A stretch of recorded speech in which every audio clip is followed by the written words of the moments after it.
राधे राधे भक्तों, स्वागत है आपका हमारी यूट्यूब चैनल दिव्य चमत्कारिक ज्ञान में। मित्रों, मैं आज आप सभी लोगों के साथ अपने एक ज्योतिष साथी का एक अनुभव शेयर करने जा रहा हूँ। वो अनुभव आप आज सुनिए। मित्रों, तंत्र के क्षेत्र में जो लोग थोड़ी सी भी रुचि रखते हैं उन लोगों के मन में ये इच्छा जरूर होती है कि उसे किसी सिद्ध तांत्रिक से मुलाकात का अवसर मिल जाए, ताकि वो तंत्र जगत की सिद्धियों के बारे में मन में घुमड़ती जिज्ञासाओं को शांत कर सके। साथ ही ऐसी सरल तांत्रिक क्रियाएं भी जान सके जिसके परिणाम स्वरूप तंत्र क्रिया करने के साथ ही तत्क्षण परिणाम मिल सकें। तो मित्रों, शुरू करते हैं अपने ज्योतिष साथी के अनुभव उन्हीं की जबान में। ज्योतिष के कारण तंत्र मंत्र आदि से जुड़े होने के साथ ही मेरे मन में भी तांत्रिकों से मिलने की प्रबल उत्कंठा रहती थी। मैं तंत्र शक्ति का चमत्कार अपनी आंखों से स्वयं देखना चाहता था। क्योंकि मैं शुरू से ही विज्ञान का विद्यार्थी रहा, अतः किसी भी बात की सच्चाई पर विश्वास करने से पहले उसका प्रैक्टिकल करना चाहता था। समय समय पर मंत्र प्रेमियों और गृहस्थ में रहकर तंत्र साधनाएं करने वाले सामान्य साधक तांत्रिकों के मुख से सिद्ध तांत्रिकों और अघोरी बाबाओं के बारे में बहुत ही चमत्कारिक बातें मैंने सुन रखी थी। अघोरी तांत्रिकों के बारे में मेरी उत्सुकता कुछ ज़्यादा ही थी, क्योंकि वो अपनी वेशभूषा, खान पान और तुरंत फल देने वाली चमत्कारिक शक्तियों के प्रभाव से समाज के लिए सदा ही कौतूहल का विषय बने रहे हैं। मैंने सुना था अघोरी तांत्रिक प्राय शमशान में ही रहते हैं और कभी कभी ही शहरों में अंदर आते हैं।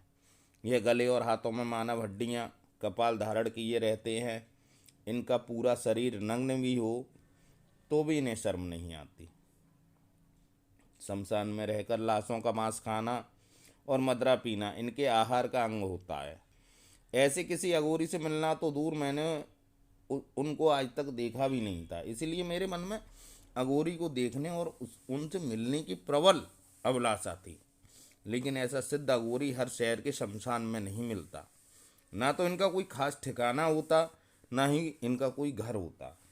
अगर ये मिल भी जाए तो ज़रूरी नहीं कि ये हर किसी से बात करने को तैयार हो जाए। एक बार अपने मथुरा शहर में यमुना नदी के तट पर बने शमशान के बाहर एक अघोरी बाबा को मैंने घूमते हुए देख लिया। मैं मंगलवार के दिन शमशान में बने हनुमान मंदिर में प्रसाद लगाने के बहाने शमशान के अंदर गया। मित्रों, कब्रों के बीच में होते हुए मंदिर तक पहुंचा। मंदिर में पहुंचकर बूंदी का भोग लगाया, 1 रुपया चढ़ाया और फिर चारों ओर देखने लगा कि शायद कहीं अघोरी बाबा देखने को मिल जाए, किंतु उनका कहीं पता नहीं था। अघोरी के बारे में पूछने पर आसपास के लोगों ने बताया कि एक अघोरी बाबा आया तो हुआ है, किंतु वह किसी से बात नहीं करता और दारू पीकर पड़ा रहता है। कुछ लोगों ने बताया कि कभी कभी उसको अनेक प्रकार के पकवान और मिठाइयाँ खाते हुए भी देखा गया है, जबकि वह ना तो कहीं जाता है और ना ही कोई उसके पास आता है। अघोरी से मुलाकात की अभिलाषा पूरी ना होने के कारण मैं कुछ निराश जरूर था। बुझे मन से घर वापस आया और इस बारे में घर पर किसी को कुछ नहीं बताया। मैंने मन ही मन प्रण किया किसी सिद्ध अघोरी से मुझे मिलना जरूर है। इसके लिए मैं प्रतिदिन शाम को घर से शमशान जाने के लिए निकल पड़ता और शमशान में बने मंदिर में दर्शन करके कुछ देर मंदिर में ही बैठा रहता। 1 सप्ताह बीत गया, लेकिन अघोरी से मुलाकात तो दूर, उनके दर्शन तक नहीं हुए। लेकिन मैं भी धुन में आकर लगातार वहाँ जाता रहा। लगभग 20 दिन तक निरंतर जाने के बाद एक दिन मैं शमशान में मने मंदिर में उतरकर वापस मुड़ा ही था कि सामने पतले दुबले शरीर पर गले में लटकी मानव हड्डियां और कपाल वाले व्यक्ति को देखकर ठिठक गया। मैंने उसके चेहरे की ओर देखा तो उसकी लाल सुर्ख आंखें मुझे एकटक घूर रही थी।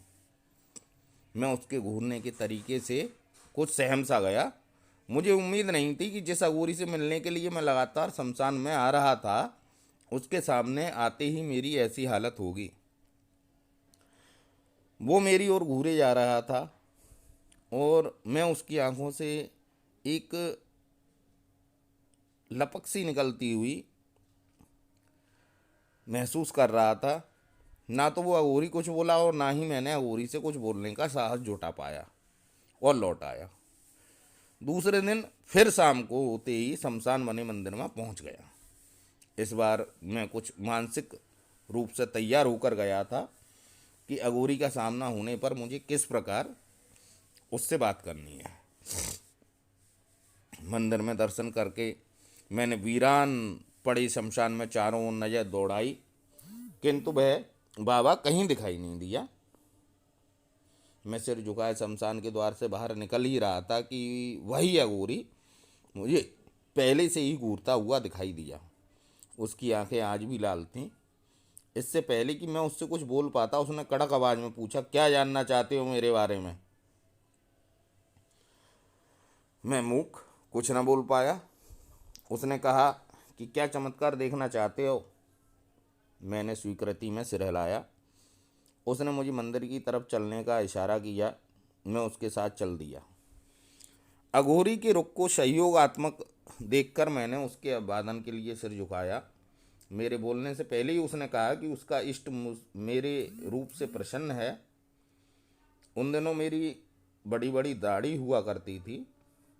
मैंने अघोरी बाबा से निवेदन किया कि वे मुझे किसी तांत्रिक क्रिया के बारे में बताएं जिसके कि परिणाम प्रत्यक्ष रूप से देखने को मिलते हों। मेरे बार बार के आग्रह पर अघोरी बाबा कुछ मुस्कुराए और बोले, ठीक है, कुछ सामान कल ले आना और चमत्कार देख लेना। अगले ही दिन एक पाउच दारू, लौंग, लड्डू, सुपारी पान और कपूर आदि लेकर उनके पास मैं पहुंच गया। उन्होंने बिना कुछ बोले शांत चिता की ओर एकांत में चलने का संकेत दिया। सूरज डूब रहा था, रात होने वाली थी। मुझे अंदर से कुछ डर भी लग रहा था कि कहीं किसी चक्कर में ना पड़ जाऊं। मेरे सोचते ही अघोरी का स्वर बोला, डरने की कोई ज़रूरत नहीं है, मेरा इष्ट तुझसे प्रसन्न है। शांत हो चुकी चिता में से एक मुट्ठी राग लेकर अघोरी एक कोने की ओर चल दिया। खुद जमीन पर बैठ गया और मुझसे भी बैठने का संकेत दिया। राख को जमीन पर इस तरह से फैलाया कि जमीन पर एक परत बन गई। इसके बाद राख की परत के ऊपर पान रखकर कुछ मंत्र बुदबुदाते हुए लौंग, सुपारी और कपूर को रख दिया। कपूर को अग्नि में प्रज्वलित करके पान के ऊपर रख दिया और दारू की थैली को कोने से काटकर एक कोने में चढ़ा दिया। यह क्रिया चल ही रही थी कि वीरान मरघट में एक अजीब सी सुगंध हो गई। इसके बाद अघोरी ने अपनी उंगली में कांटा चुभकर रक्त की कुछ बूंदें जलते हुए कपूर पर चढ़ा दी। अग्नि एकाएक तेजी से जल उठी। अघोरी बाबा ने मुझे अग्नि को एकटक देखने का निर्देश दिया। मैंने जो ही कपूर की अग्नि में देखा तो यकीन मानिए मुझे एक अत्यंत सुंदर और सम्मोहक चेहरा अग्नि की लौ में स्पष्ट दिखाई दिया। मैं अग्नि को लगातार देख रहा था। मुझे वह सुंदरी अग्नि में बढ़ती हुई प्रतीत हो रही थी। मैंने अपने भ्रम को दूर करने के लिए अपने हाथ से पैर को नोचा। दर्द का आभास होने पर यकीन हुआ कि मैं चैतन्य हूँ। उसका चेहरा अपूर्व सौंदर्य से युक्त और सम्मोहित करने वाला था। चेहरे पर अजीब सी मादकता थी। धीरे धीरे अग्निपुंज में उसका आकार बढ़ने लगा। उसके चारों ओर तेज प्रकाश निकल रहा था जिसके कारण वातावरण की अन्य चीज़ें दिख नहीं रही थीं। अब मुझे उस रूपसी का भी शरीर भी दिखने लगा। उसका पूरा शरीर संतुलित और सदा हुआ यौवन की आभा से दीप्त था। वह प्रकाश पुंज बढ़ता ही जा रहा था। मैं कुछ भयभीत भी था और चकित भी था। मैंने अनायास ही अपने पास आते उस सुंदरी के चारों ओर बिखर रहे प्रकाश पुंज को स्पर्श करने के लिए हाथ आगे बढ़ाया क्योंकि वो मेरे बहुत निकट आ चुकी थी। जैसे ही मेरे हाथ का स्पर्श हुआ, मुझे करंट के समान झटका लगा और सब कुछ आंखों से ओझल हो गया। मेरे पूरे शरीर में सिहरन दौड़ गई। मैंने नज़दीकी अघोरी बाबा को देखा, वे शांत भाव से बैठे थे। उन्होंने धीरे से कहा, देख लिया चमत्कार। मैंने स्वीकृति में सिर हिलाया।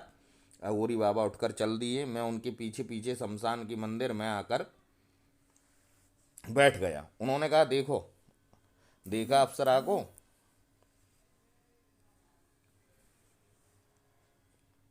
क्या इसको अपने साथ रखना चाहोगे? ये तुम्हारे सभी ऐसे कार्य करने में सहयोग करेगी जो तुम्हें असंभव लगते हैं। मेरा स्वर अस्वीकृति में हिल गया। जिन सिद्धियों का पाने के लिए तंत्र साधक जीवन भर तांत्रिकों की सेवा करते हैं, ऐसी सिद्धि मुझे भाग्यवश मिलने वाली थी। क्योंकि मैंने कभी सिद्धि प्राप्त करने के बारे में सोचा ही नहीं था, इसलिए सहज भाव से मना कर दिया।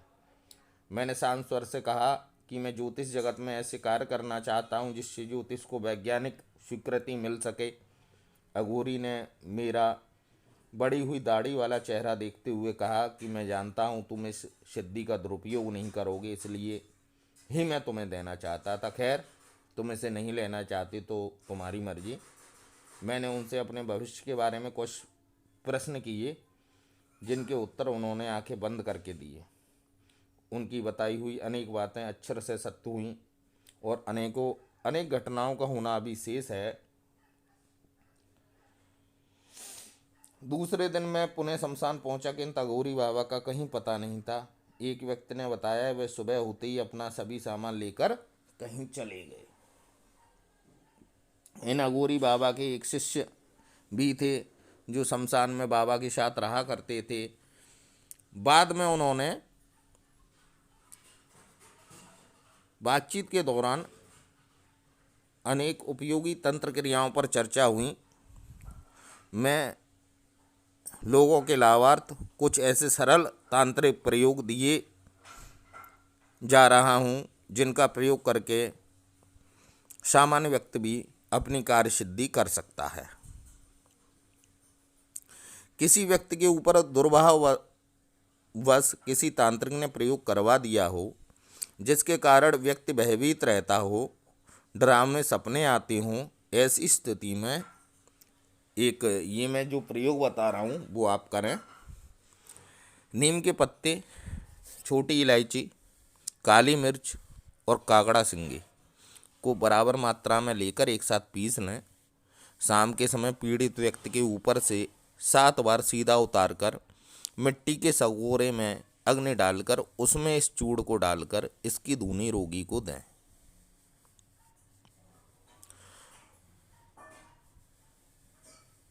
उन्होंने ये दूसरा मुझे सिद्ध प्रयोग बताया कि शुक्ल पक्ष में सफ़ेद गुंजा की जड़ को चारपाई पर सराने रख लेने से चोरी का भय समाप्त हो जाता है। तीसरा उन्होंने मुझे बताया, शत्रु अगर अकारण ही परेशान कर रहा हो, पीछा नहीं छोड़ रहा हो, तो गूलर की लकड़ी लेकर शनिवार के दिन सायंकाल उस शत्रु के घर में कहीं भी गाड़ दें। इससे शत्रु का उच्चाटन होगा और शत्रु अपना घर सदा के लिए छोड़कर चला जाएगा। फिर उन्होंने बताया कि पुष्य नक्षत्र में बाल छड़ की जड़ लाकर उसे कुछ समय अपने मुंह में रखें, फिर उसे निकालकर किसी भी युवती को खिलाएं, वह बस में हो जाती है। और एक उपाय उन्होंने मुझे ये भी बताया था कि अगर किसी व्यक्ति को भूत प्रेत बाधा के कारण ज्वर ने पीड़ित कर रखा हो, तो अपामार्ग मतलब ओंगा की जड़ को काले धागे की सहायता से उस व्यक्ति की भुजा में बांध दें, तो वो व्यक्ति ज्वर से मुक्त हो जाएगा।